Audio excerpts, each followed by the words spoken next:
ಇವರು ಬಂಗಾರಪೇಟೆಯ ಅತ್ತಿಗಿರಿಕೊಪ್ಪ ಗ್ರಾಮದ ಶ್ರೀ ರಾಜೇಂದ್ರ ಸ್ವಾಮಿ. ಇವರು ಸಾವಿರಾರು ಜನರಿಗೆ ನಾಟಿ ಆಯುರ್ವೇದಿಕ್ ಔಷಧಿ ನೀಡಿ ಹಲವು ಕಾಯಿಲೆಗಳನ್ನು ಗುಣಪಡಿಸಿದ್ದಾರೆ. ಗ್ರಾಮದ ಶ್ರೀ ಪ್ರತ್ಯಂಗಿರಾ ದೇವಿ ಅಮ್ಮನವರು ಮತ್ತು ಗೋಶಾಲೆಯಲ್ಲಿ ಚಿಕಿತ್ಸೆ ನೀಡುತ್ತಿದ್ದಾರೆ. ಶುಗರ್, ಪೈಲ್ಸ್, ತಲೆನೋವು, ಹೊಟ್ಟೆ ನೋವು ಇನ್ನು ಮುಂತಾದ ಆರೋಗ್ಯ ಸಮಸ್ಯೆಗಳಿಗೆ ತಮ್ಮ ಸ್ವಂತ ಹಣದಿಂದ ಪರಿಹಾರ ನೀಡಿ ಸೇವೆ ಸಲ್ಲಿಸುತ್ತಿದ್ದಾರೆ. ಇವರ ಕೈಗುಣದಿಂದ ಎಷ್ಟೋ ಜನರ ಆರೋಗ್ಯ ಸಮಸ್ಯೆಗಳಿಗೆ ಶಾಶ್ವತ ಪರಿಹಾರ ಸಿಕ್ಕಿದೆ. ಇದೇ ರೀತಿ ಆರೋಗ್ಯ ಸಮಸ್ಯೆ ಇರುವವರು ಬಂದು ಚಿಕಿತ್ಸೆಯ ಸದುಪಯೋಗವನ್ನ ಪಡಿಸಿಕೊಳ್ಳಬೇಕು ಎಂದು ಮನವಿ ಮಾಡಿದ್ದಾರೆ.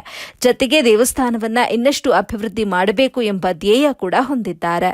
ಆಯುರ್ವೇದಿಕ್ ಮೆಡಿಸಿನ್ ಮಾಡ್ತೀವಿ. ಶುಗರ್ಗೆ, ಕ್ಯಾನ್ಸರ್ಗೆ, ಕೈಕಾಲು ಬರ್ದಿರ ಇರೋದಕ್ಕೆ, ತಲೆನೋವು, ಹೊಟ್ಟೆ ನೋವಿಗೆ, ತುಂಬ ಮನುಷ್ಯರಿಗೆ ಕಾಯಿಲೆಗಳಿಗೆ ಎಲ್ಲರಿಗೂ ನಾವು ಔಷಧಿ ಕೊಡ್ತೀವಿ.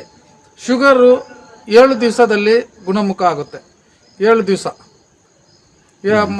ಮತ್ತೆ ಬರೋದಿಲ್ಲ ಶುಗರ್. ಆ ಥರ ಮಾಡ್ತೀವಿ.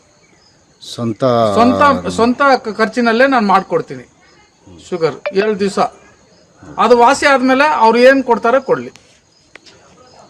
ಅವ್ರು ಖುಷಿಯಾಗಿ ಏನು ಸಹಾಯ ಮಾಡ್ತಾರೋ ಮಾಡ್ಲಿ. ಅವ್ರು ವಾಸಿಯಾಗಿ ಲ್ಯಾಬ್ ಅಲ್ಲಿ ಟೆಸ್ಟ್ ಮಾಡ್ಕೊಂಡು ಬಂದು ಆಮೇಲೆ ಕೊಡ್ಲಿ.